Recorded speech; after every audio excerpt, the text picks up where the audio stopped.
Well, the honeymoon's over.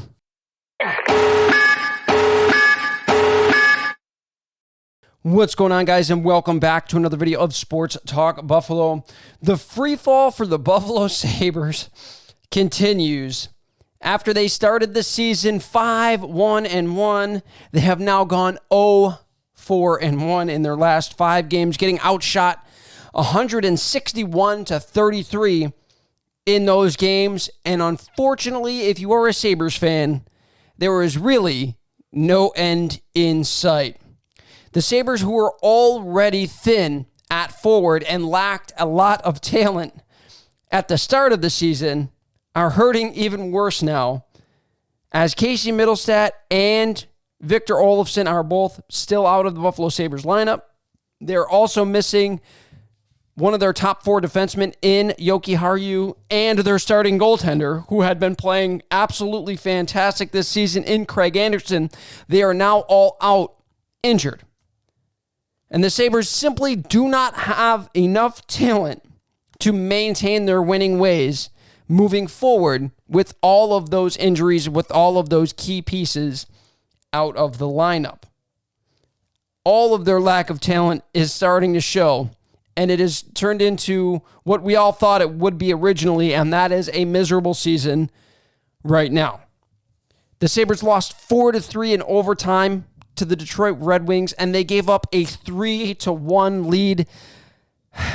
That's something that something that cannot happen. When you are playing good for the entire game, you cannot have lapses like what happened in the Detroit game. They let that lead slip away with some poor play in the third period.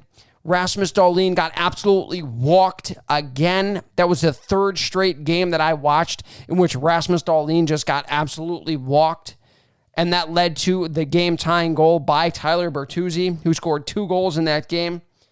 And then, of course, in the third period, Dustin Tokarski shows why he is not an NHL goaltender. He takes an absolutely dog shit angle on the play in overtime, leaving the far side wide open, and the Detroit Red Wings do not miss. They bury it, and they end up getting the extra point and winning 4-3 in overtime.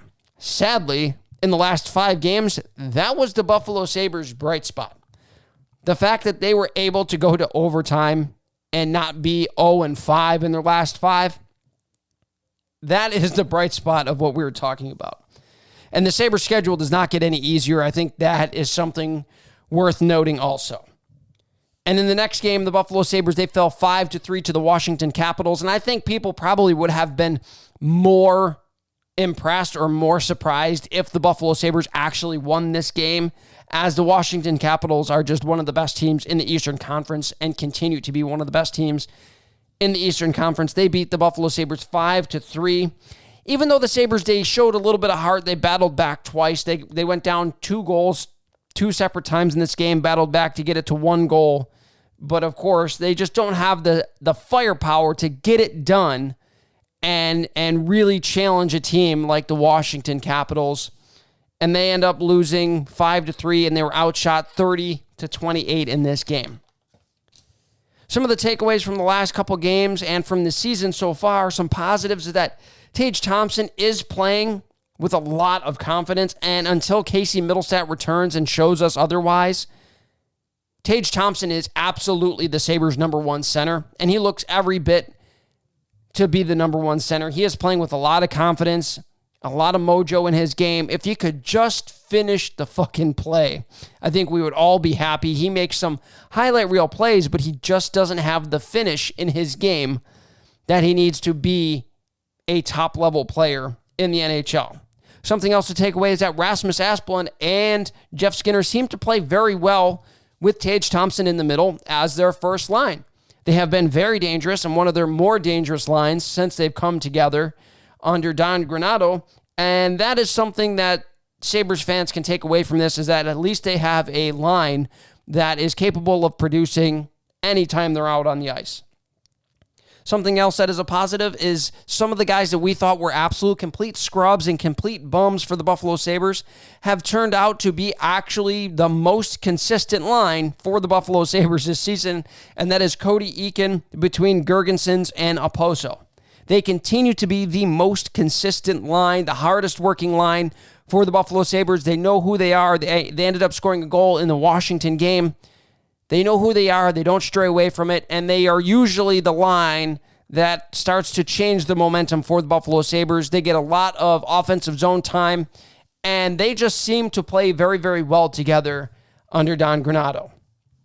Some of the negatives to take away is that Dylan Cozens is having a tremendously difficult time learning how to score goals in the NHL. He has just one goal in his last 33 NHL games. I know everybody absolutely loves Dylan Cozens, and they fawn over him. Oh my God, and they drool. Ooh, Dylan Cozens is the man. I just don't see it, folks. I just don't see it. I didn't see it last year. Don't get me wrong. I love his heart. I love his passion. I love his aggressiveness. I love the fact that he's willing to mix it up and drop the gloves and fight and everything else. I love that. You're not going to ever hear me complain about Dylan Cozens being able to mix it up. However, you are going to hear me complain about Dylan Cozens' lack of goal production for the Buffalo Sabres, especially when they're looking at him to be one of the young leaders of this Buffalo Sabres team.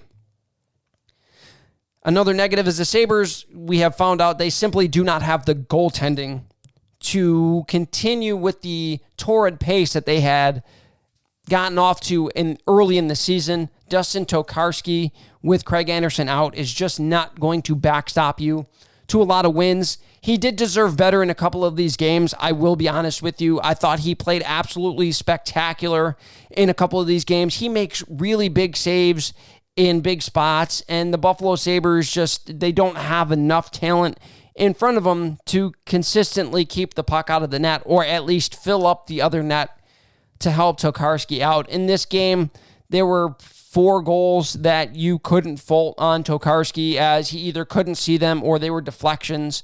You know, the Tom Wilson goal, you would like to make him see a big save there, but, you know, it's just Tom Wilson's all by himself in front of the net, and he makes a great play, and then Tokarski can't come up with the stop. That's just, you know, how it goes sometimes, even with a great starting goaltender.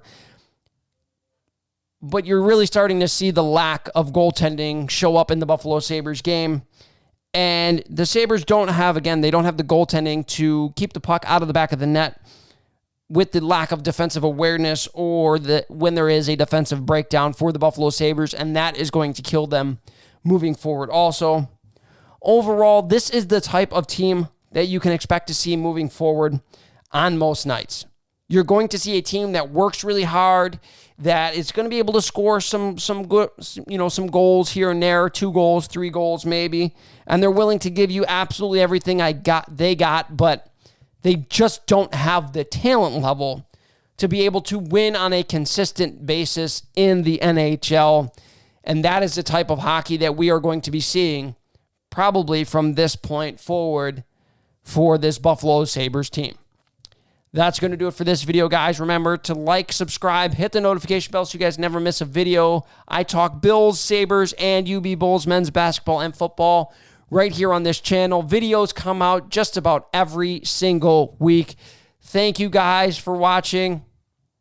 Have a fantastic week.